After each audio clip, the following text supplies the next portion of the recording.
গতিকে সকলোৱে প্ৰকৃতিক জীৱ জন্তু সকলে মৰম কৰিব আমি জুবিন দাক এইবোৰ আদৰ্শৰ জৰিয়তে জীয়াই ৰাখিব পাৰিম হয়নে তেওঁৰ সত্তাটো আমি তেওঁৰ কৰ্মবিলাকৰ পৰা জীয়াই ৰাখিব পাৰিম হয়নে আৰু তেওঁৰ গীতবোৰটো আছে কিন্তু তেওঁৰ যিবিলাক কথা আমাক কৈ গৈছে যিবোৰ কথা আমাক শিকাই গৈছে সেইটো আমি যুগ যুগ ধৰি আমি শুনিলেহে আমাৰ সাগে আমাৰ মানুহখিনি খুব ধুনীয়াকৈ পাৰ হৈ যাব পাৰিব জীৱনটো আমাৰ যিখিনি আমাৰ কনিষ্ঠসকল আছে এওঁলোককো সকলো মা দেউতাই শিকাই আগবঢ়াই নিব লাগে হয়নে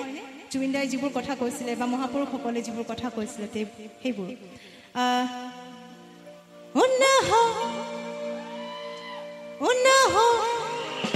নাহৰ চিঞৰটো হ'ব লগতে নাহৰ হ'ব দেই